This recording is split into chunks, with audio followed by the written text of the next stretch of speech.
What's happening, people? It's your boy Big Augs, and welcome back to the Voice of the Toon.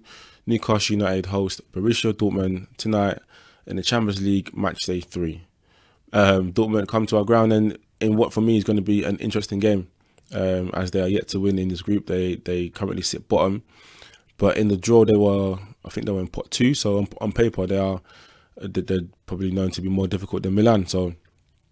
But they haven't found their form yet in this season Champions League, yet to win. They lost in their first game away at PSG 2-0, and they drew at home in a 0-0 encounter with AC Milan. So, they'll be looking to pick up some points here because they know that it's not going to get easier for them, and a defeat to us maybe puts them on the brink of not qualifying. And for us, a win here puts us on 7 points. And for me, that puts us on the brink of qualifying. So, it's a big game for both sides because it has huge implications. One, Dortmund lose, they looking like they go out. And for us, if we win, we're in a good position in this group of death that nobody give us a chance. No one gave us an opportunity. People say we're going to come and go in like 5 seconds. But we're still here. We're top of the league.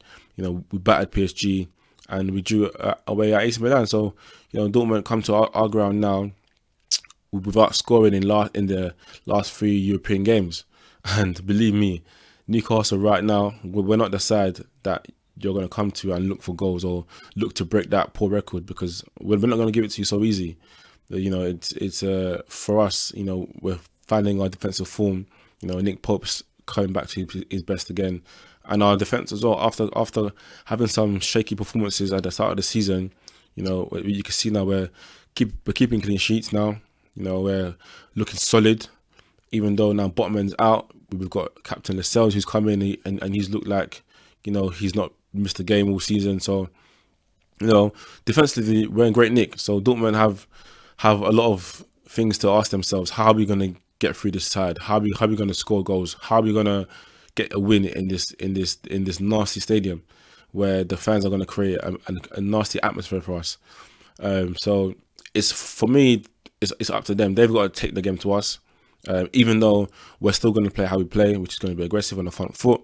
But they have to be the one that's going to, open the game up, because they need the win. And once they open the game up, that's where we kill them, because they would have seen how we killed PSG. PSG were naive against us. They I don't know what they thought they were coming to do, playing 4-2-4 at Newcastle, and they got what they deserved, a 4-0 battering.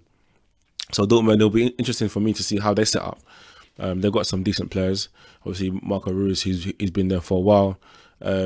Michael Adeyemi, who's pacey. I think he plays on the left-hand side, so Trippier might have his hands full today. So they've got some really decent players out there that can cause size problems. But for us, I think it's just business as usual. Go out there, do what we've done in the last 8 games where we've been unbeaten. Like I said against PSG, in that game, if we played like we played against Man City against PSG, we'll get the win. And if we play like we played against PSG today against Dortmund, we'll get the win. So for us, it's business as usual. We know our levels. We know the level of performance that we're at, that will get us the win.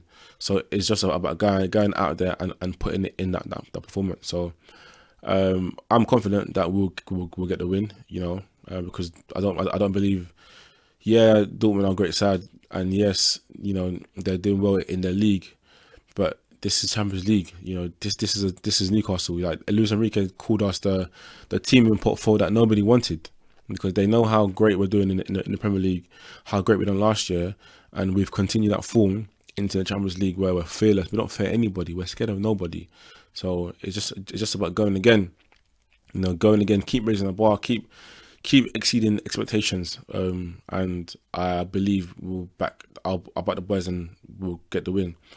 Dortmund have a poor record against English sides. They've not won it in the last 6 games against English sides, and we haven't lost against any German opposition in European competition. So the stats that I've read out, they work in our favour. But as we know, football is about what happens on the day.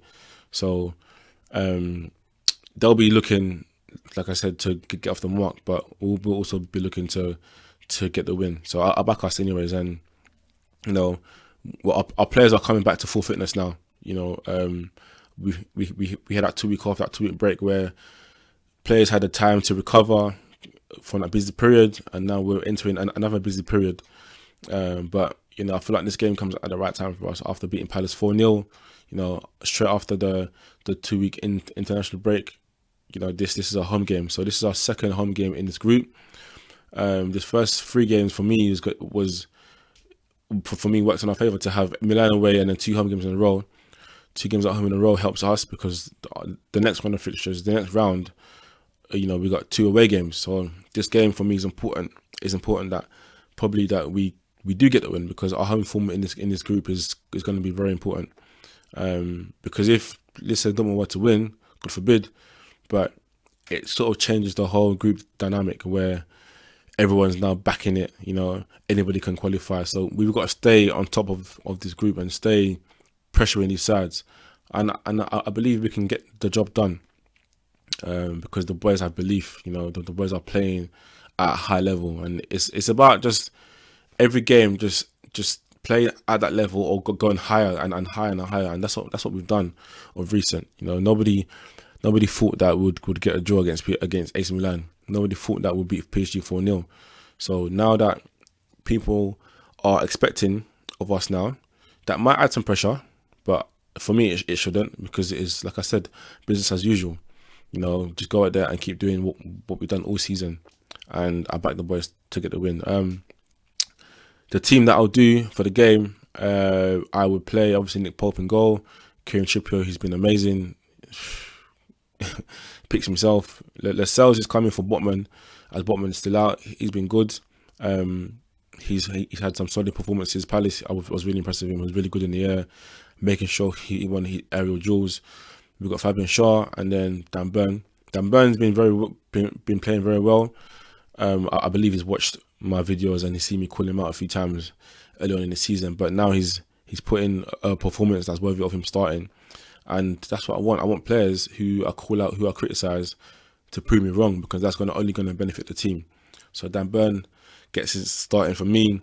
The midfield, I would start Tonali, to be fair to you, but obviously Bruno in that sort of deep line, number 4, and then Tonali for Big Joe. Big Joe started against Palace. I do believe we need to keep easing him in, because we can't afford to lose him again.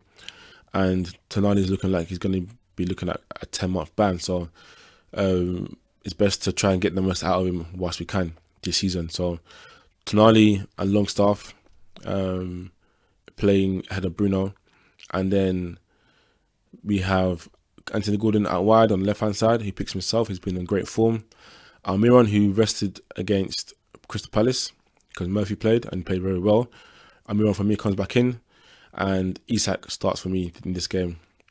Eddie Howe has said that Isak's now been fit. He's playing in training very well. So he's training well. He's looking fit. So, and he's ready to go. So I play Isak. He started the last 2 games, and in these sort of games, you need a striker that's going to come short and, you know, keep the ball in them positions and, you know, like create stuff. So whereas with Callum Wilson, he's a striker where he's going in behind, and, you know, he's a fox in the box. And I believe in it in these sort of games where we want to stay on the ball as long as possible. Isak suits up top, and then maybe bring on Wilson in the second half. But that's the team I'll do.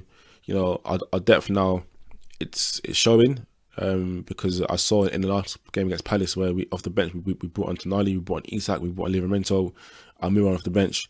So, you know, we've got good squad depth, and it's about using the squad now. And I think Eddie Howe's done a good job in trying to use the squad and rotate his players. So I'm going for a 2-0 Newcastle win. I don't see Dortmund coming here and getting the win. Even if they try to and make it an open game, we kill them. If they sit back, you know, that doesn't help them, because they need the win. So I'm going to go for a 2-0 Newcastle win. And a win here puts us on the brink of qualification. So let's hope, man. Let's hope that the boys go out there. I believe Eddie Howe is going to do a good job in trying to get the boys up for this game, you know, as he always does. You know, this is a massive game. You know, it's got important implications as well. So we'll see. Champions League nights are back at St James's Park again. it's mad to see the Dortmund players training out on ground, and all the Champions League pictures and all the balls with the Champions League signs. You know, it's good to see, man. It's good to see, and long may it continue. 3 points. Come on, the boys. It's your boy Big August. Thank you for watching. Please make sure to comment, to like, and to subscribe, and I'll see you in the next video. Tune in, Newcastle. I'm out.